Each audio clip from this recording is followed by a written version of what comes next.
ओम गुरुर्ब्रह्मा गुरुर्विष्णु गुरुदेवो महेश्वर गुरु साक्षात् परम ब्रह्म तस्मै श्री गुरुवे नमः। ओम सरस्वती नमस्तुभ्यं वरदे कामरूपिणी विद्यारंभं करिष्यामि सिद्धिर्भवतु मे सदा। ओम नमो भगवते वासुदेवाय धन्वंतरे अमृत कलश हस्ताय सर्वमय विनाशाय त्रैलोक्य नाथाय श्री महाविष्णुवे नमः। ओम सहनावतु सहनो भुनक्तु सह वीर्यंकर वहै तेजस्विनामधीतमस्तु मा विद्विषावहै। ओम शांति शांति शांति। गुरु जी की जय, परमपिता परमात्मा की जय, जय वेद माता, जय गुरु जी, जय नरोत्तम। तो आज का क्लास आईबीएस हाँ जी सर। बहुत समय भी लगने वाला है और हाँ हम जी। लोग कुछ और भी इसमें ऐड करके अच्छा ही हुआ। सब हरी कृपा से, गुरु जी के आशीर्वाद बिल्कुल से हम लोग करते हैं। जो उनकी कृपा होती है वही हम लोग करते हैं। बिल्कुल हम लोग तो खुद कुछ भी है नहीं। तो बिल्कुल आईबीएस सर। क्लास शुरू किया जाए, हम लोग अपने आप को म्यूज करते हैं। बिल्कुल। सभी को जय गुरु जी, जय निर्धर। गुरु जी के चरणों में प्रेम भरे नमन। आज की जो हमारी क्लास का टॉपिक है वो है आईबीएस, इनकी इरिटेबल बाउल सिंड्रोम। उसके बारे में आज हम पढ़ेंगे, लेकिन पढ़ने से पहले फिर से हम कहेंगे दो लाइनें। और वो दो लाइनें हैं। आया था किस काम को, तो सोया चादर तान, सूरत संभाल ए गाफिल, अपना आप पहचान। सूरत संभाल ए गाफिल, अपना आप पहचान। हम आए थे यहाँ पे नृत्य सीखने, लेकिन नृत्य सीखने आते कि नहीं कहाँ निकल गए हम, कौन सी फील्ड में पहुंच गए। लेकिन हम वापस समय आ गया है कि हम वापस से अपनी सुरती को संभालें, अपना होश संभालें, अपने उस ज्ञान को संभालें जो हमारे पास सदा से था, सदा से है, वो सदा रहेगा। जो हमें मिला हुआ था पहले से, लेकिन हमें पहचान नहीं थी कि हाँ ये तो हीरा था। हमारे तो हाथ में हीरा पड़ा हुआ है, जेब में तो हीरा है, पता ही नहीं हीरा पड़ा हुआ है। तो साहब हम हीरे को पहचानने के लिए जो प्रयास में लगे हैं, वो प्रयास आज एक क्लास के द्वारा हम समझेंगे, वो जो कि है आईबीएस यानी कि इरिटेबल बॉवल सिंड्रोम। तो उससे पहले हम देखेंगे आज का इंडेक्स क्या क्या है, हम आज क्या क्या पढ़ने वाले हैं। तो आज हम पढ़ेंगे पहले तो इंट्रोडक्शन आईबीएस के बारे में, तो आईबीएस क्या है, होता कैसे है आईबीएस। आईबीएस में सिर्फ अकेला ये नहीं है कि पेट की ही दिक्कत होती है, पेट से पहले और भी बहुत कुछ खराब होता है। जो हमने अभी क्लास की, उसका सारा संबंध इसी क्लास से है। जो भी मेडिटेशन सेशन देखा हमने, मन से जाप देखा, वो सबका कनेक्शन इसी से है, इसीलिए हमने इससे पहले कराया वो क्लास। और जो आप मेरे पीछे ये वॉलपेपर देख रहे हैं, वो भी इसी से संबंधित है। वो आपको आखिर तक समझ आ जाएगा कि ये हमने क्यों किया सारा, जो हम जम किया सारा मन से जाप का, ये वॉलपेपर का, ये क्यों किया है। Gut motility, components of gut motility. जो हम कह रहे हैं कि उसको कब्ज है, कब्ज नहीं है तो उसको बहुत ज्यादा लूज मोशन है। जैकुलेशन कैसे होता है इस मोटिलिटी का। फिर हम देखेंगे इरिटेबल बॉवल सिंड्रोम असल में है क्या, उसके सिम्टम्स क्या हैं, वो होता कैसे है। फिर अब जब उसको आईबीएस है, उसको कब्ज वहां भी है, एक नॉर्मल आदमी को भी कब्ज है, तो पहचान कैसे होगी कि इसको कौन सा कब्ज वाला और कौन सा आईबीएस का है। ये कौन सा डिसेंट्री यानी लूज मोशंस का पेशेंट है इसलिए का, या कौन सा आईबीएस डी यानी कि आईबीएस डिसेंट्री का पेशेंट है। और लाइन बाय लाइन डायग्नोसिस के साथ साथ उसका एक पर्टिकुलर ट्रीटमेंट। ट्रीटमेंट भी बहुत लंबा चौड़ा नहीं है कि हमने कुछ बहुत लंबा ट्रीटमेंट लिख के लिखा है, ऐसा कुछ भी नहीं है। उसमें सिंपल ट्रीटमेंट पेशेंट की कंडीशन के हिसाब से, जो हमने आमतौर पर अपने प्रैक्टिस में देखा है। तो अभी हम क्लास शुरू करते हैं। मॉडर्न मेडिकल साइंस में आईबीएस से कुछ खास कारण पता नहीं लगा, वहां पे अगर हम देखेंगे तो लिखा होता है कि इसको कुछ कारण नहीं पता हमारे को कैसे हो रहा है, पर ये हो रहा है। उसमें सिर्फ वो चेक कर सकते हैं कि उसकी इन्फ्लेमेशन है या उसको दिमागी टेंशन है, कोई कमी है उसको, जिसके कारण इसका इलाज दवाइयों द्वारा ठीक से नहीं होता। पेशेंट जब हमारे पास आएगा, उसको 10 साल 20 साल ऐसे ऐसे करके आएगा। फिर लेकिन एलिमेंट्री में रूट कॉज पर काम करते हैं। रूट कॉज पे कैसे काम करते हैं हम, रूट कॉज पे ऐसे काम करते हैं, पहले हम उसकी स्थिति जानेंगे। स्थिति कैसे जानेंगे, उसको हम पूछेंगे कि भाई तुम्हें दिक्कत क्या क्या है, कब से दिक्कत आई वाली। वो बताएगा कि मेरे को इतने टाइम से दिक्कत है, ऐसा ऐसा मेरे साथ दिक्कत रही थी। तो उससे हम पता चलेंगे कि हाँ ये दिक्कत इस पे ऐसी थी। हो सकता है उसको विटामिन डी, विटामिन की कोई कमी हो, विटामिन बी 12 का इसमें बड़ा अहम रोल दिखने वाला है हमारे को। और अन्य जानकारी देखेंगे तब हम पता लगेगा कि हाँ ये आईबीएस का पेशेंट है। लेकिन इसमें एक ट्विस्ट है बड़ा। ट्विस्ट क्या है कि इसमें मेन रोल स्ट्रेस का है और जंक फूड का है। पेशेंट हमारे पास आ तो गया, लेकिन वो बोलेगा कि मेरे को तो खाता पीता हूँ, मैं तो पूरा अटेंड करता हूँ, उससे कुछ करता हूँ। लेकिन जैसा हमने पहले भी कई बार देखा है कि हमारे ब्रेन का कनेक्शन जो है वो इंटरकनेक्टेड है हमारे सिस्टम के साथ। हमारा पेट का सिस्टम हो, चाहे दिमाग का सिस्टम हो, कोई भी सिस्टम हो, चाहे सर्कुलेटरी सिस्टम हो, कोई भी एक सिस्टम के बिगड़ने से पूरा का पूरा सिस्टम बिगड़ता है। ये बात ध्यान रखनी चाहिए हमारे को। तो अगला क्या है, हमने पहले बहुत बार देख लिया कि एक सिस्टम हमारे बॉडी में जिसका नाम है gut brain axis. Gut brain axis क्या है?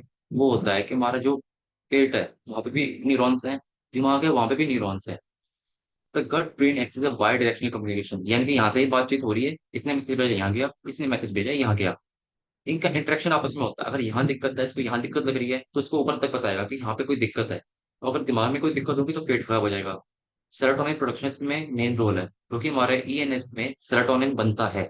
उसके कारण भी हमारा जो पाचन क्रिया है, मोटिलिटी है, वो अफेक्ट होती है। लगभग काफी सारा काम इससे होता है, लेकिन इसका एक काम है, ये सेरोटोनिन न्यूरोट्रांसमीटर है। ये ब्लड के द्वारा ट्रेवल नहीं करता, ये न्यूरॉन्स के द्वारा ट्रेवल करता है, सेल्स के द्वारा ट्रेवल करता है। तो कभी ये भी इसमें कंफ्यूजन नहीं होना कि ये ट्रेवल कैसे कर रहा होगा। फिर आता है gut motility. Gut motility refers to the movement of the digestive system and the transit of the content within it. It involves the coordinate contraction of the smooth muscles in the gastrointestinal tract, enabling such as digestion, absorption, and elimination. पूरा आपका gastrointestinal tract यहाँ से शुरू होकर पूरा आपका NS तक जाता है। तो एक वो नहीं है कि सिर्फ कोलोनी आपका जीआई सिस्टम में आता है। उसके जो स्मूथ मसल्स का कंट्रैक्शन होना, एक्सपेंशन होना, उसमें खाना डाइजेस्ट होगा ठीक से, एब्जॉर्प्शन होगा, उसको बाहर फेंक दिया जाएगा। ये गट मोटिलिटी का हिस्सा है। अब ये काम कैसे करता है? इसमें काम बहुत सारा है इसके। यहाँ से मैसेज भेजेगा यहाँ पे, भूख लगनी है कब नहीं लगनी। इसमें ऑटोनोमिक नर्वस सिस्टम काम करता है, आपका hypothalamus thalamus pituitary adrenal axis काम करता है पूरा। कौन सा हार्मोन कब छोड़ा जाएगा, कैसे छोड़ा जाएगा। हालांकि आपका ईएनएस इंडिपेंडेंट है अपने आप में, उसको जब जो चीज ठीक लगेगी वो तब वो करेगा। फिर आता है कंपोनेंट क्या है इसके, हम कैसे पता करेंगे किसी की गट मोटिलिटी ठीक है या किसी की नहीं है। इसका पता चल सकता है हमारे को, जो आपका ये है उसकी इमोशंस को देखे। हम क्यों बार बार पूछते हैं, इमोशंस पूछो पेशेंट से कि आज तक की इमोशन पर कम आई, ज्यादा आई, छोटी आई, बड़ी आई, केले जैसे शेप की आई। पेरिस्टाल्सिस होती है इसमें, wave like muscle contraction that move through the digestive tract occurs from esophagus through the intestine। मैंने यहाँ से निकला, कई पेशेंट बोलेंगे मेरे को तो यहाँ खाने में दिक्कत हो रही है, यहाँ खाना नहीं जा रहा, खाना यहीं पड़ा हुआ है मेरा तो, यहाँ से गैस ऊपर आ रही है, एसिडिटी ऊपर आ रही है, यानी कि इसका पेरिस्टाल्सिस ठीक नहीं है। पेरिस्टाल्सिस ठीक होने में भी गैस्ट्रिक हार्मोन चाहिए, सिक्रेटिन चाहिए, कोल्सिस्टोकाइनिन चाहिए, जो गैस्ट्रिक एम्पनिंग करेगा, जो पहले खाने को आने से रोकेगा, फिर वही खुद खाने को आगे भेजेगा। सेगमेंटेशन, आपकी जो कोलोन है वो ऐसे वेवी वेवी सी है। तो खाना जब वो कंट्रैक्ट होगी तो खाना आगे जाएगा, लूज होगी तो खाना वहीं पेगा, loose contract, loose contract, loose contract. ऐसे पूरी एक सिस्टम चलता है जिसके द्वारा वो खाना मिक्स भी हो रहा है आपस में, ऐसे ऐसे करते करते खाना आगे ही बढ़ रहा है, उसमें एब्जॉर्ब भी हो रहा है खाना। आप देखो पेरिस्टाल्सिस भी है, वहाँ पे सेगमेंटेशन भी है। सेगमेंटेशन का काम है खाने को ब्रेक डाउन करना, ऐसे किया, खाने को लूज किया, ब्रेक डाउन किया, लूज किया, एब्जॉर्ब किया छोड़ा, एब्जॉर्ब किया छोड़ा। ये ऐसे काम करता है पूरी हमारी पेरिस्टाल्सिस मूवमेंट। हमारी इंटेस्टाइन ऐसा काम करती है। ऐसा नहीं है कि वो ऐसे ऐसे निकलता जाएगा, नहीं होता है ऐसे। पेरिस्टाल्सिस का मतलब भी ये है कि उसका एक्सपांशन कॉन्ट्रैक्शन, एक्सपांशन कॉन्ट्रैक्शन। अब एक्सेसिव बीमारी में मसल्स लूज हो गए तो वो तो वहां से लूज हो जाएंगे, तो वो कॉन्ट्रैक्ट नहीं हो पाएंगे। लेकिन एल्कलाइन में वो ज्यादा टाइट हो जाते हैं तो वह कॉन्ट्रैक्ट में रह जाते हैं, एक्सपैंड नहीं हो पाते। तो एल्कलाइन हो चाहे एसिडिक कंडीशन हो, दोनों में ही कॉन्स्टिपेशन होता है, ये बात ध्यान में रहनी चाहिए। क्योंकि कई एल्कलाइन की जो सीवियर बीमारियां होती हैं उसमें कॉन्स्टिपेशन होता है। जो प्योर एल्कलाइन है, जहाँ पे हमें पता है कि एल्कलाइन ही बढ़ी हुई है, इसकी मसल्स कड़क हो चुकी हैं, तो वहां पे तो पक्का एल्कलाइन पड़ा हुआ है। फिर आता है migrating motor complex, a cyclic recurring motility pattern in the stomach and small intestine during fasting helps clear the stomach and small intestine of undigested food particles। अब हम क्यों बोलते हैं पेशेंट को कि तुम भूखा रहो, उपवास रखो, कम से कम हफ्ते में एक बार तुम उपवास रखो। चाहे तुम सिर्फ पानी पर रहो, चाहे तुम सिर्फ लिक्विड डाइट पर रहो, लेकिन रहो एक दिन। क्योंकि जिस दिन वो खाना नहीं खाएगा उस दिन बॉडी सेल्फ फीलिंग पे लग जाती है, वो खुद ही सारा खाना बाहर निकाल देती है। बॉडी इस टाइम पे सेल्फ फीलिंग कर रही है, लेकिन हमने उसको टाइम नहीं दिया। कैसे टाइम नहीं दिया? अभी खाया, फिर 2 घंटे बाद फिर खा लिया, दोपहर को खाना खा लिया, शाम को खा लिया, शाम को स्नैक्स खा लिए, शाम की चाय पी ली, सुबह की चाय पी ली, दोपहर की चाय पी ली, फिर कुछ नमकीन खा ली, कुछ बिस्कुट खा लिए। बॉडी को टाइम ही नहीं मिला। फीवर में क्या सा होता है, फीवर में क्यों हमें भूख लगती है, फीवर में क्यों हमारा जो मुंह का स्वाद है वो बिगड़ जाता है, क्योंकि बॉडी चाहती ही नहीं कि आप खाना खाओ उस टाइम पे, क्योंकि बॉडी को तो उस टाइम पे बुखार ठीक करना है। उस टाइम अगर आपने खाना खा लिया तो वो प्रोसेस वहीं की वहीं थम जाएगी, उतना ही देर लगेगी बुखार ठीक होने में। हालांकि कुछ खाना चाहिए तो सिंपल एक सूप हो गया, पतली खिचड़ी हो गई, वो काम कर जाती है, लेकिन कई लोग क्या करेंगे, रोटी खा लेंगे कि अरे बच्चे कमजोरी ना आ जाए, तो मैंने उसको रोटी खिला दी। अरे कमजोरी तो आएगी उसको रोटी खाने से, क्योंकि उसने आपने प्रोसेस रोटी करी। कहता है tonic contractions, sustained contractions that maintain the tone of the GI tract, such as the sphincters, prevent backflow of contents and regulate the passage between different sectors of the GI tract। हमारी body में sphincters होते हैं, जैसे cardiac sphincter हो गया। क्या हुआ वो खाने को, या तो अगर वो कड़क है बिल्कुल अपना काम ठीक से कर रहा है तो खाना यहाँ का आगे जाएगा। अब मान लो कई लोग का वो ट्रैक खुला हुआ होता है, सही से काम नहीं कर रहा होता, उसका खाना ऊपर ऊपर को आता रहता है। ये सब चीजें मायने रखती हैं, हम क्यों पूछते हैं बार बार तुम एसिडिटी बनती है कि नहीं बनती, कहीं गैस ज्यादा ऊपर को तो नहीं आती, गैस ज्यादा तो नहीं बनती, मोशन कैसा आता है, तो कितने टाइम बाद तुम मोशन जाते हो, दिन में कितनी बार जाते हो, जब जाते हो तो तुम्हें कैसा मोशन आता है, क्या उसमें यूडीएफ निकलता है, अगर सुबह आ रही है तो शाम को कैसे आ रही है, कब आती है, खाने के बाद आती है कि चाय पीने के बाद आती है, बोले चाय पीने के बाद आती है, उसका पेट डाउन है क्योंकि उसने आदत डाली पेट को चाय की। तो ये सब चीजें हम इसीलिए बार बार पूछते हैं, पेशेंट से क्वेश्चन पे क्वेश्चन करो, हमारे पास कोई रिपोर्ट नहीं है दिखाया रहा है कि हमारे को ऐसी मोशन आ रही है, क्वेश्चन है हमारे पास पूछने को, क्वेश्चंस का हमें आंसर मिलेगा। पूछ पूछ के गुरु जी ने क्यों लिखा उसमें, लिस्ट का क्वेश्चन है पूरा उसमें, कि पेशेंट से ये क्वेश्चन पूछो कि कब मोशन गया, कैसा मोशन आया, कितने बजे खाता है, वो खाने के कितनी देर बाद जाता है पेट साफ करने, दिन में कितनी बार आता है उसको, आता है तो कैसा आता है, क्या वो ठीक आता है, बंधा हुआ आता है कि बिल्कुल लूज आता है। इसलिए क्वेश्चंस का ये महत्व है हमारे पूछने का बार बार। अब आगे आता है regulation of gut motility. Gut motility में बहुत सारे कंपोनेंट्स है, वो कंपोनेंट्स काम कैसे कैसे करते हैं। Gut motility is regulated by simple interplay of neural hormonal in paracrine. Paracrine होता है जो आपके मतलब एंडोक्राइन समझ लीजिए, एंडोक्राइन एक्सोक्राइन, जो आपके ना किसी जगह पे जाता है ना ब्लड में जाता है। पैराक्राइन हो गया इसमें आपका सेरोटोनिन, जो आपका न्यूरॉन्स और सेल्स होते हुए जा रहा है, वो पैराक्राइन है। एंटेरिक नर्वस सिस्टम जो पेट से आपका सेकंड ब्रेन है, इसमें ये आपके मसल एक्टिविटी को बढ़ाता है, ठीक रखता है। और सेरोटोनिन का फंक्शन हो गया, आपके सिक्रेशंस हो गए, सिक्रेटिन कब रिलीज होगा, कोसिस्टोकाइनिन कब रिलीज होगा, उसको किसको कैसे पता चलेगा। हम जब देते हैं 10 मेडुला 6 गैसली 3 बॉल, तो वहां पे 10 मेडुला वेगस नर्व के लिए सारा वो उकसाएगा पूरे पेट को, लेकिन वहां पर कुछ न्यूरॉन्स हैं जो बताएंगे कि हाँ इस टाइम पे यहाँ पे एसिडिक खाना है। एसिडिक खाने के लिए देख के वो सिक्रेटिन को रिलीज करेगा, सिक्रेटिन फिर पैंक्रियाज पर काम करेगा, लीवर पर काम करेगा, फिर आगे कोलेस्ट्रोकाइनिन होगा वो कोल ब्लैडर पर काम करेगा। ऐसे हमारा ईएनएस सिस्टम काम करता है, और ये ऑटोमेटिक है, इसको किसी की जरूरत नहीं होती आमतौर पर। हमारा ट्रीटमेंट कब है जो हमें पता है कि ये चीज कम काम कर रही है, प्रिंसिपली हमारा यही है कि जो चीज कम काम कर रही है उसको उकसाना है, जो ठीक है वो ठीक है। लेकिन हमारा प्रिंसिपल यही आता है कि किसी अंग के कम काम करने से, सिस्टम के कम काम करने से, किसी हार्मोन एंजाइम के कम काम करने से बीमारी आती है। तो आप ये देखिए कि कैसे कम काम करता है बॉडी। फिर सेंट्रल नर्वस सिस्टम, क्योंकि यहाँ से पैरासिम्पैथेटिक और सिम्पैथेटिक जो आपके न्यूरॉन्स हैं न्यूरल नेटवर्क बनेंगे, तो हाइपोथैलेमस से वो होगा, प्रोसेस होगा क्या कब भूख लगी कब नहीं भूखने की लगी, कितना टेम्परेचर रखना है बॉडी का। फिर हॉर्मोन्स हो गए आपके, gastrin stimulates stomach motility and gastric acid secretion. पेट में खाना आया, उस पे एसिडिक कितना देर रहेगा, उसको कब आगे भेजना है, वहां पे गैस्ट्रिक सिक्रेशन कब होगा, वो भी खाने को देख के सिक्रेशन होता है हमेशा। जब सिक्रेशन नहीं होता तब हम अपना ट्रीटमेंट देते हैं, जब देखते हैं कि यार गैस होने में दर्द है, इसका मतलब यहाँ का सिस्टम ठीक नहीं है, तब हम गुरुजी ने बनाया कि इसको गैस गैस ऑनली चाहिए कभी यहाँ करता है। या फिर आजकल बार्लीवर 88 से काम चल रहा है, बहुत बढ़िया चल रहा है वो भी, क्या था कोलसिस्टोकाइन स्लो गैस्ट्रिक एम्पटिंग। इसका मतलब है कि वो खाने को रोक के रखेगा हजम करने के लिए, क्योंकि खाना अगर आगे भाग गया तो हजम ही नहीं हो पाएगा। तो कोसिस्टोकाइनिन जो हमारा 10 नोडुला 3 गोल मान लीजिए, जब देंगे तो कोसिस्टोकाइनिन रिलीज होगा, जो उकसाएगा बाइल को और पैंक्रेटिक एंजाइम को। कोसिस्टोकाइनिन मोटिलिटी को रोक देता है। रोकता क्यों है, क्योंकि ताकि उस जगह पर उस समय पर डाइजेशन ठीक से हो पाए। अगर मोटिलिटी बहुत फास्ट हो जाएगी तो खाना आगे निकल जाएगा और उसका पाचन नहीं हो पाएगा। मोटिलिन स्टिमुलेट्स मोटिलिटी, ये आपके स्टमक से निकलता है। फिर आता है आईबीएस होता क्या है, irritable bowel syndrome. Irritable bowel syndrome is a common disorder affecting the large intestine. It's characterized by symptoms like cramping, यानी कि मरोड़े उठेंगे, जो कहते हैं पेशेंट के मेरे को मरोड़ उठा पेट में दर्द होगा, ब्लोटिंग अफारा पड़ेगा, गैस बनेगी, या तो डायरिया होगा या फिर कॉन्स्टिपेशन हो सकता है। कई लोगों को दोनों ही हो जाते हैं। आईबीएस जो है क्रोनिक कंडीशन है, जिसको एक लंबे समय तक पेशेंट को होता है तब वो हमारे पास आएगा। मैं क्यों बोल रहा हूँ कि पेशेंट पहली बार में हमारे पास नहीं आता। पहले वो जाएगा डॉक्टर के पास, वहां पे वो तरह तरह की दवाइयां खाएगा। फिर जब उसका शरीर थोड़ा सा खराब होना शुरू होगा, जब उसको महसूस होगा कि मेरा तो शरीर ही खराब हो रहा है, तो वो हमारे पास आएगा।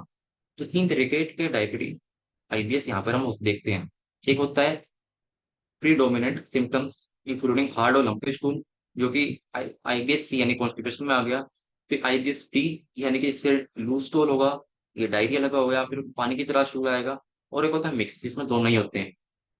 ठीक है, सिम्टम क्या होते हैं?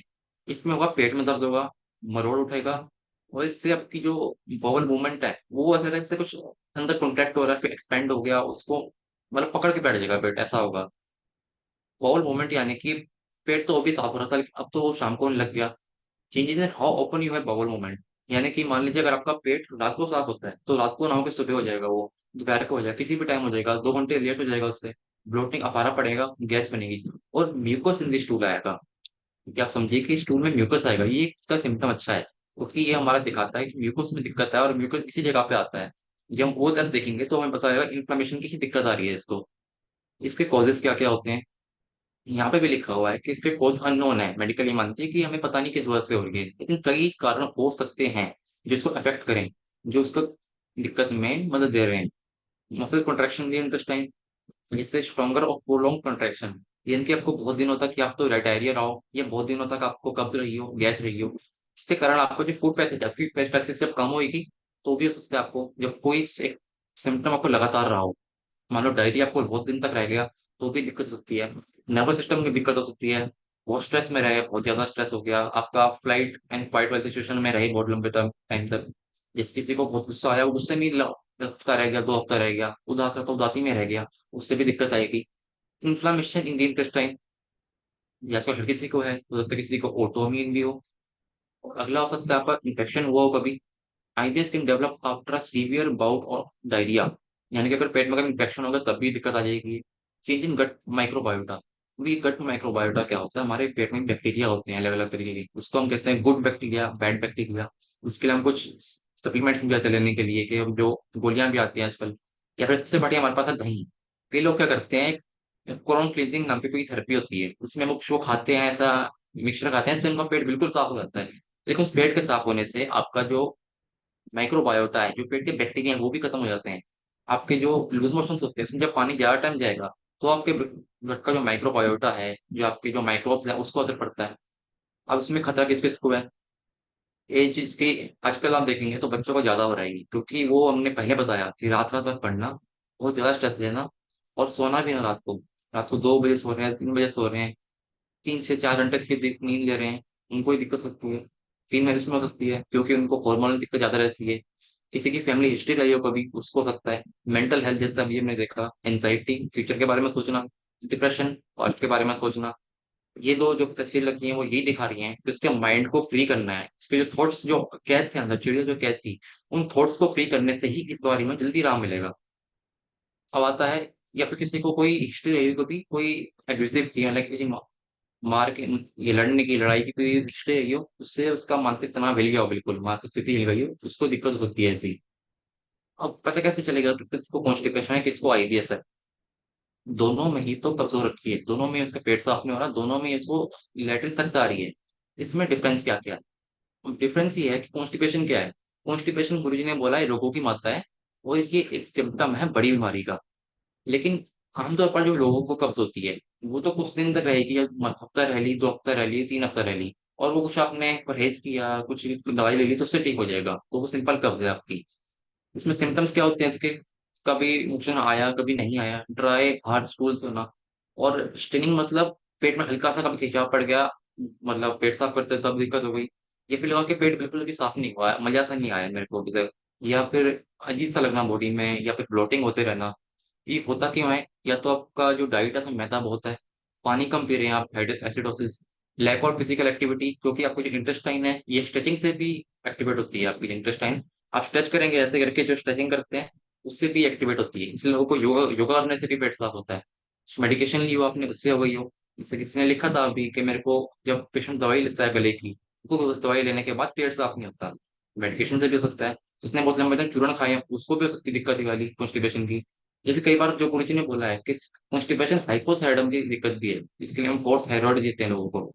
या किसी को कोई न्यूरोलॉजिकल कंडीशन हो, वो बात है कि वो कब्ज का एक वो बनेगा, सिम्टम बनेगा। लेकिन आईपीएस-सी जो होगा उसको कैसे पता लगाएं? जो आईपीएस-सी होगा उसमें सिम्टम ही एक प्रीडोमिनेंट होगा कि उसको कब्ज रहती है। कब्ज तो प्राइमरी सिम्टम है, लेकिन उसके साथ सेकेंडरी सिम्टम जो होंगे, उसको पेट में बार बार दर्द उठेगा, मरोड़े उठेंगे, और 3-4 महीना लगातार होगा उसको ये दिक्कत। तब पे डॉक्टर बोलेगा कि हाँ आईबीएस है। फिर कभी पेट साफ होगा, कभी नहीं होगा, जैसे कॉन्स्टिपेशन में होता है। एक लंप की तरह, एक टुकड़े की तरह शूल आएगा, हार्ड आएगा, पेट में गैस गैस बनना, अफारा पड़े रहना, pain often lead by defecation, यानी कि पेट में दर्द हो रहा है, आपने जब पेट साफ किया तो पेट दर्द ठीक हो गया। और स्टूल में आवा आना, यानी कि म्यूकस आना। इसका कारण डॉक्टर को नहीं पता, लेकिन इसकी दिक्कत होने से या तो आपके पेट की मोटिलिटी ठीक है, ये visceral hypersensitivity.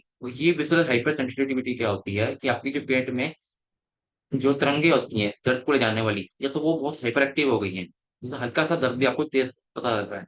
Gut brain axis, यानी कि पेट की गड़बड़ी होना या दिमाग की गड़बड़ी होना, या तो गड़बड़ दिमाग में है जो पेट में पता लग रही है, ये पेट में कोई गड़बड़ है जो दिमाग में पता लग रही है।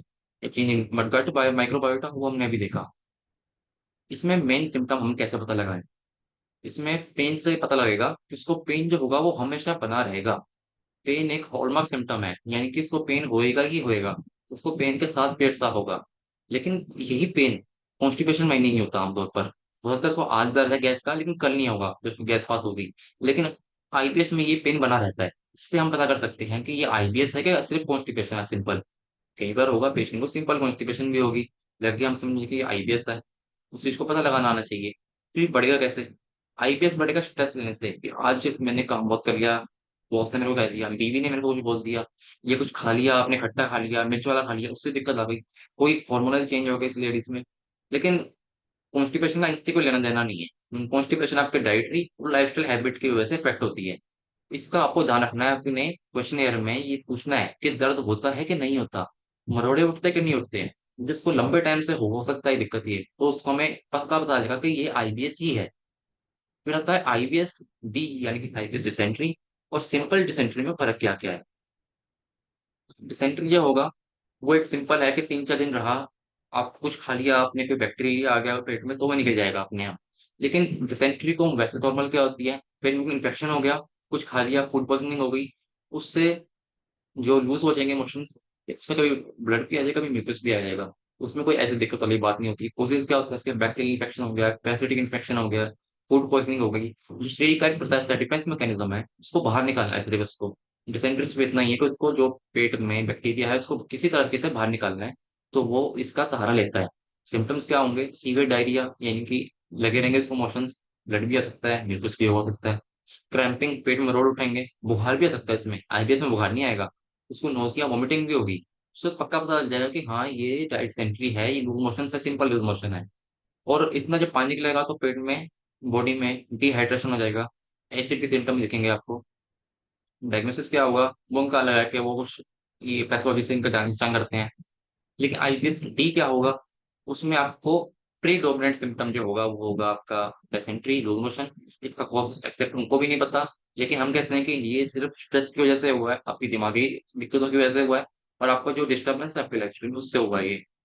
इसमें हमने देखा abnormal गट मोटिलिटी, आपकी पेट की मोटिलिटी थी वो ठीक नहीं थी। Visceral hypersensitivity, gut brain axis disturbance, हम तो मैं ये मानते हैं कि हाँ ये दिक्कत जो है ब्रेन से चालू हुई है, और वो रिफ्लेक्शन यहाँ पे आया है। फिर चेंजेस इन गट माइक्रोबायोटा, पेट के जो बैक्टीरिया थे उसमें चेंजेस आना। सिम्टम क्या होते हैं? क्रोनिक डायरिया, यानी कि उसको डायरिया क्रॉनिक ही रहेगा, दिन में 3 से 4 बार हो जाएगा, उसको लूज मोशन ही आएगा, लेकिन उसमें ब्लड हो सकता है ना आए। लेकिन डायरिया वाला क्या, उसको 3 दिन ही रहेगा, 3 से 4 दिन हफ्ते में निकल जाता है डायरिया, ये जो सिंपल होता है। फिर पेट में दर्द रहेगा, डिस्कम्फर्ट बना रहेगा। लेकिन आईबीएस में क्या होता है, वो पेट साफ करके आएगा, उसको अच्छा लगेगा, ब्लोटिंग गैस बनी रहेगी। फिर लगेगा कि मेरे को ना पेट साफ करने का रहता है, लेकिन पेट साफ होता नहीं है।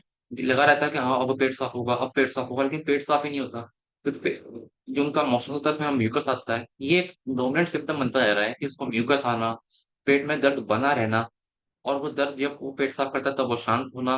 और सिम्टम जो है उसका डायरिया, ये कॉन्स्टिपेशन, ये प्री डोमिनेंट है, ये तो है ही है, लंबे टाइम से है। और इनका डायग्नोसिस का तरीका है वो अलग है, लेकिन हमारा अलग है। इसमें की डिफरेंस क्या है? डायसेंट्री जो होगी वो होगी इन्फेक्शन से, लेकिन आईबीएस टी होगा वो गैस्ट्रो जीआई ट्रैक्ट के डिसऑर्डर से या कोई सी इन्फेक्शन से नहीं होगा। वो या आपकी पेट की गड़बड़ी से होगा या फिर दिमाग की गड़बड़ी से होगा। सिम्टम्स क्या होंगे इसके? डायसेंट्री में होगा, इसको से ब्लडी डायरिया आएगा, बुखार भी आएगा उसको, क्योंकि अगर बॉडी में इन्फेक्शन है उसको किसी तरह खत्म करना है, वो सिर्फ डिफेंस मैकेनिज्म है। लेकिन आईबीएस में non bloody diarrhoea with abdominal pain बना रहेगा, उसमें बुखार नहीं आएगा। तो आता है ये कितने टाइम तक रहता है, ये शुरू कब हुआ और कब हटेगा? डायसेंट्री तो होती है, मैं जैसा बता रहा हूँ कि 3-4 दिन रहेगा वो अपने आप हट जाएगा। लेकिन आईबीएस जो रहेगा वो लंबे टाइम रहेगा। इससे आपको पता लगेगा कि वो आईबीएस है या डायसेंट्री सिंपल है। इस चीज को आपको ध्यान रखना है हमेशा। फिर आएगा, जैसे हमने पहले देखा कि दिक्कत जो है ये लार्ज इंटेस्टाइन की कोलोन की है। अगर हम इस फोटो में देखें तो नॉर्मल कोलोन और आईबीएस के पेशेंट के कोलोन में फर्क है। नॉर्मल कोलोन हम देखेंगे तो ये तो सिंपल है, सीधी जा रही है और एक्सप्रेशन हो रहा है। लेकिन आईबीएस के पेशेंट में डिसेंडिंग कोलोन जैसे एक ज्यादा इफेक्टेड है, सेंडिंग कोलोन में भी सिग्मोइड कोलोन ज्यादा इफेक्टेड है। जैसा फोटो में दिखाया हुआ है कुछ ऐसा हिसाब होता है जैसे किसी ने सिग्मोइड कोलोन को कसकर पकड़ा हुआ है, पकड़ लिया, दबा दिया है इसको, इससे वो आगे मूवमेंट ही नहीं हो पा रही वहां की, माने वो एरिया बिल्कुल जाम हो चुका है। ऊपर की फोटो में देखेंगे तो कोलोन में एब्नॉर्मल कॉन्ट्रेक्शन है, जिससे अभी हमने बार बार पढ़ा कि एबनॉर्मेलिटी इन गैस्ट्रोइंटेस्टाइनल मोटिलिटी, गैस्ट्रोइंटेस्टाइनल ट्रैक्ट कि जिस जीए ट्रैक्ट में ही दिक्कत आना आईबीएस का कारण बनता है। इसमें हम देखेंगे फोटोज में तो यहाँ पे कॉन्ट्रैक्शन आ रखी है, एबनॉर्मल कॉन्ट्रैक्शन, इसका नहीं पता कैसे आई है ये, जिसके कारण कॉन्ट्रैक्शन वाला एरिया पूरा ब्लॉक हो जाता है। कहने का मतलब कि लार्ज इंटेस्टाइन बहुत ज्यादा वीक हो चुका होता है। तो पहले का काम है हमारा कॉन्स्टिपेशन को क्लियर करना। फिर जब जब हम उस पर काम करेंगे, लेकिन जब हमारा पेट जाम है तो स्वाभाविक सी बात है हमारा ब्रेन भी स्लो काम करेगा। हर किसी के साथ होता है ये, स्वाभाविक है, हर सबको ही होता है ये। सिर्फ किसी को सिंपल कॉन्स्टिपेशन नहीं होगा तब भी उसका ब्रेन जाम हो जाएगा। अगर पहले से ही स्ट्रेस है तो वो और बढ़ जाएगा, वो एक का चार होके दिखेगा सामने। इसके लिए B12 फॉर्मूला का ज्यादा कार्य हो रहा है। ये हम आपको सिम्टम के साथ साथ उसका ट्रीटमेंट बता रहे हैं, एक आगे बताएंगे, लेकिन सिम्टम जो उसके दिख रहे हैं उसके हिसाब से इसके ट्रीटमेंट हम आपको साझा कर रहे हैं। फिर जब व्यक्ति व्यक्ति जब भी मानसिक रूप से परेशान होता है तो वो पहली बात तो ये है कि वो बात को पकड़ लेगा कि मेरे पेट में दर्द है, तो वो दर्द बना रहेगा उसके, उसने बात को पकड़ ली पहले तो कि मेरे तो पेट में दर्द रहता है। साइकोलॉजी है उसकी, उस साइकोलॉजी को समझना मेन बात है। कम दर्द को भी वो ज्यादा महसूस करेगा। अब मान लीजिए हमारे ट्रीटमेंट उसको फर्क भी पड़ गया, 2 दिन वो ठीक रहा, तीसरे दिन उसको हल्का सा भी एक माइन्यूट सा दर्द उठेगा, अरे यार दर्द हो गया मेरे तो आज, मैं तो 2 दिन बिल्कुल ठीक था, अब तो देखो दर्द उठ गया, इतनी तेज दर्द हुआ मेरे, मैं तो क्या बताऊं, सहना ही नहीं हुआ। चाहे वो दर्द हल्का सा ही क्यों ना हो, लेकिन वो दिमागी तौर से इतना परेशान था कि उसने एक का चार करके हमारे को बताया। नेगेटिव विचार मन में आते जाएंगे कि कहीं मेरे साथ ऐसा ना हो जाए, मेरे को वो ना हो जाए, कहीं ये दिक्कत बढ़ गई तो मैं क्या करूंगा, फलाना ढिमकाना। तो ये सब सोचेगा, ये पेशेंट की साइकोलॉजी समझनी पड़ेगी क्योंकि दिक्कत ही साइकोलॉजी की है, जिससे वो और ज्यादा डर जाएगा। गुरु जी बोलते थे, N for negativity, N for niacin. याद रखिए, N for negativity, N for niacin. और जो व्यक्ति पास्ट में जीतता है वो एडीआर का पेशेंट है, उसको उसका एडीआर यानी कि एड्रिनल ग्लैंड कम काम कर रहा है। और वो सब चीजें हमारे को इसमें देखने को मिलेंगी। क्यों? बार बार देखिए आप पीछे की वॉलपेपर कि इसका जो पिंजरा है ये ब्रेन है, और जो चिड़िया है ये उसके जो थॉट्स अटके हुए थे वो चिड़िया है ये। उस ब्रेन को जब हम ओपन करेंगे यानी कि अपनी बातों से, हमारे ट्रीटमेंट से जब वो ब्रेन ओपन होगा, उसकी फंक्शनिंग बढ़ेगी, तो चिड़िया जब आजाद होगी यानी कि इसके मन के विचार अटके हुए जब बाहर आएंगे तो वो ठीक होगा। इसलिए ऐसे लोगों में B12 का बहुत मुख्य रोल देखा गया है। और जो B12 है वो बहुत ब्रेन और बॉडी में काम करता है, ब्रेन में तो B12 का बहुत अच्छा रोल देखा गया है। पेशेंट जब भी हमारे पास आए तो पहले ही दिन से उसे 15 मेडुला इंटू 3 और 8 एडीआर इंटू 2 ये 6 एडीआर की कंडीशन को देख के, कहीं उसको बीपी ज्यादा ना हो और एडीआर देने से उसको बीपी ना दिक्कत आ जाए, सब चीज देख के ही देना है। इतना ट्रीटमेंट उसको रोज देंगे या फिर उसको रोज या फिर हर दूसरे दिन में देंगे, उसको रिकवरी फास्ट होती देखी गई है। क्योंकि ये पेशेंट में म्यूकोसिन स्टूल की दिक्कत होती है, माने इन्फ्लामेटरी कंडीशन आई है। लेकिन ये पेशेंट पर डिपेंड करेगा कि उसको एडीआर चाहिए या नहीं चाहिए। क्योंकि उस ऐसी उदासी वाले पेशेंट को एडीआर अच्छा काम करता है, लेकिन फिर भी एक बार एनालाइज करना अच्छा होता है कि कौन सा पॉइंट देना है कौन सा नहीं देना। कि ऐसा भी ना हो हमने एडीआर तो दिया था कि उसकी डिप्रेशन जो है वो दूर होगा, उसकी इन्फ्लेमेशन दूर होगी, लेकिन मान लो कि एडीआर से कोई और दिक्कत भी ना बढ़ जाए। हर पॉइंट को देखकर परख कर ही देना हो। चाहे एक दिन ना दो, 2 दिन ना दो, तीसरे दिन से देना शुरू कर दो, ऐसी कोई दिक्कत नहीं होगी। लेकिन देख कर दो, दिक्कत उसकी बढ़नी नहीं चाहिए। चाहे कम ना हो, कम से कम बढ़े तो ना। उसका हमारे प्रति विश्वास बना रहे। वो ये ना रहे कि मैंने तो तुमसे ट्रीटमेंट लिया, मेरे को तो दर्द बढ़ गया। अब ऐसी स्थिति में हम क्या करेंगे, कुछ भी नहीं बोल पाएंगे उसको तो, क्योंकि दर्द तो सही में बढ़ गया। कॉन्स्टिपेशन के लिए सबसे बढ़िया ट्रीटमेंट जो हम हर बार बताते हैं वो है एनएन और माइल्ड न्यूट्रल एजेनॉर्मल। एनएन में चाहे आप स्प्रिंग ब्लॉक कर दीजिए अगर पेशेंट को कोई दिक्कत है। अगर आईबीएस में लूज मोशन बहुत ज्यादा होते हैं, शुरू में उल्टा नॉर्मल देने से फायदा होगा, जब तक स्थिति अंडर कंट्रोल ना हो जाए। यानी कि जब उसको बहुत ज्यादा ही लूज मोशन लगे हुए हैं, तो या तो आपको उसको C N N S gas gas भी दे सकते हैं। वन पॉइंट गैस होने से भी शुरू करेंगे तब भी उसको आराम आ जाएगा। और पेन पॉइंट के अनुसार ट्रीटमेंट देना है। ऐसा नहीं है कि उसको एक एक लिख कर ट्रीटमेंट यही देना है उसको। हर रोज उसके पेन पॉइंट देखने हैं, हर रोज उसकी स्थिति जाननी है। हमारा जो ट्रीटमेंट है वो उस दिन की कंडीशन, उस दिन के सिम्टम देखता है, ना कि सिर्फ बीमारी देखता है। और आईबीएस टी में इंटेस्टाइन जो की जो मोटिलिटी है वो इतनी ज्यादा होती है कि वो स्टूल के साथ जो फ्लूइड है उस पूरी तरह से अब्जॉर्ब ही नहीं करता, जिसके कारण लूज मोशंस होते हैं। ये बात जानिए कि इसके जो पेट में फ्लूइड होता है, फ्लूइड अगर नहीं होगा तो अब्जॉर्प्शन नहीं हो सकता। आप कुछ मुंह में कुछ टॉफी खाते हैं, अगर मुंह में सलाइवा ही नहीं है तो वो अब्जॉर्ब नहीं हो पाएगा, वो ऐसे कैसे निकल जाएगी बाहर। लेकिन अगर मुंह में सलाइवा होगा तो उसका ब्रेकडाउन होगा और तभी वो एब्जॉर्ब हो पाएगी। ऐसे हमारे पेट में होता है। अगर पेट में हमारे फ्लूइड है, वो पानी होता ही होता है सबके पेट में, जब वो होता है तभी खाना एब्जॉर्ब हो पाता है, सूखा खाना एब्जॉर्ब नहीं हो सकता। अगर तो वो मोटिलिटी इतनी तेज है, उसने फटाफट आगे भेज दिया। जब मोटिलिटी बिल्कुल स्लो हो जाएगी ऐसे ऐसे करते करते, तो वो खाना, वो पानी को ज्यादा एब्जॉर्ब करेगी, वो खाना सूखेगा, वो बाहर आके आपको कॉन्स्टिपेशन देगा। एज ए लूज मोशन के पेशेंट में बारह लीवर 80 से काफी अच्छा लाभ मिलता है। गैस इत्यादि के दर्द के लिए C N N S gas gas होल्सी साइड बहुत बढ़िया काम करता है। ऐसा नहीं है कि हमारे पास आईबीएस के ट्रीटमेंट कम है, लेकिन अगर पेशेंट को इतने ही ट्रीटमेंट से आराम मिलता है तो बड़े ट्रीटमेंट से की तरफ क्यों जाना। अगर उसको पहले दिन एनियन देने से, लेफ्ट विटामिन फॉर्मेशन देने से, बी 12 देने से अगर फायदा मिल जाए, हमारे पार्ले पर 80 देने से उसको फर्क मिल जाए, और सबको मिलता ही है। हर पेशेंट को बार्ली बाय एडीआर दिया है, सबको, चाहे कॉन्स्टिपेशन हो चाहे लूज मोशन हो। वो लूज मोशन में भी एडीआर तो अच्छा काम करता है क्योंकि हमारा ट्रीटमेंट है 6 राइट स्वेट और 6 एडीआर, सभी दोनों बंद होते हैं। लेकिन पेशेंट की स्थिति जब है बहुत ज्यादा खराब तो उसमें हम दे सकते हैं हम चीजें।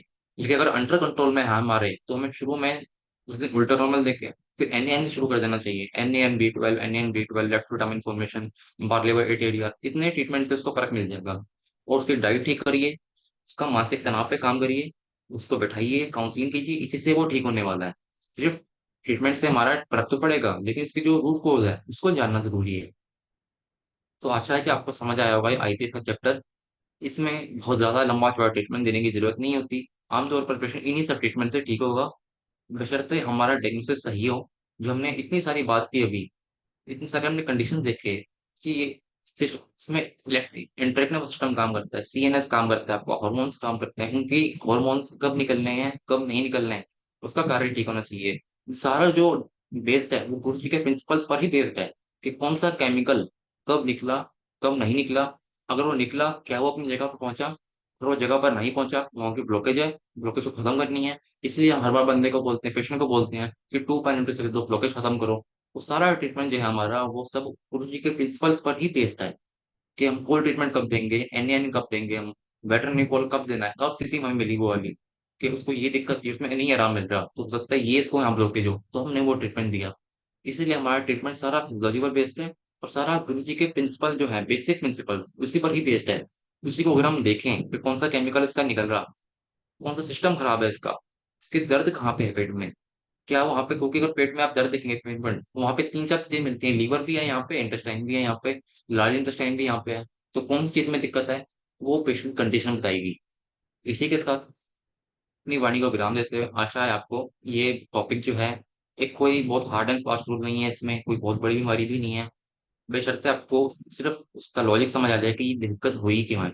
अगर पकड़ पकड़ में आ गई तो आपका ट्रीटमेंट तो उस टाइम सटीक काम करेगा। इसी के साथ दो बातें बोलते हुए, 13-23 तुझमें जो भूपन में बांस, कस्तूरी का हिरण ज्यों फिर ढूंढत घास।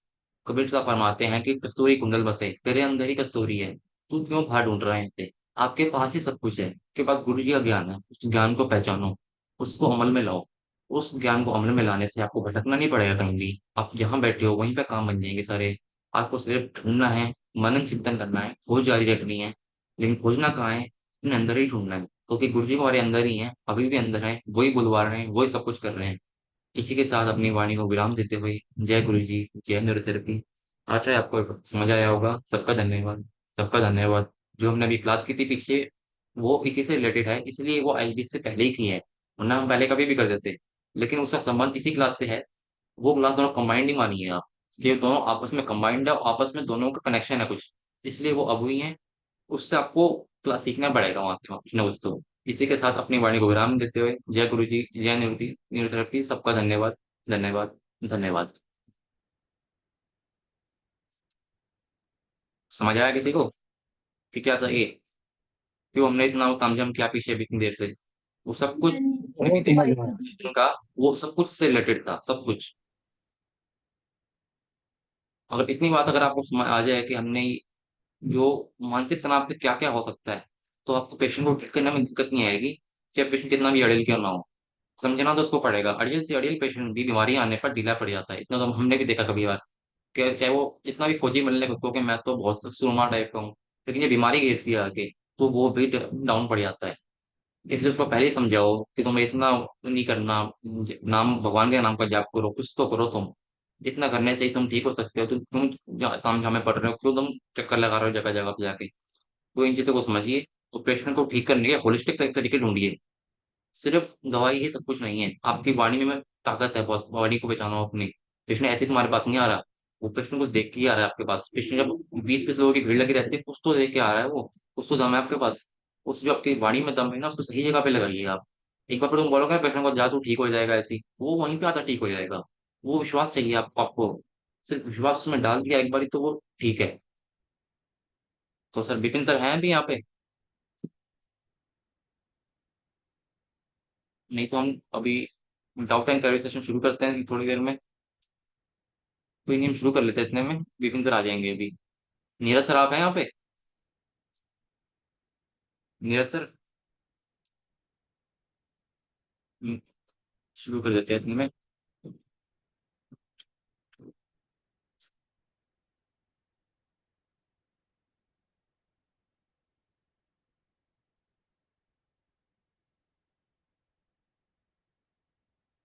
लो नीरज सर।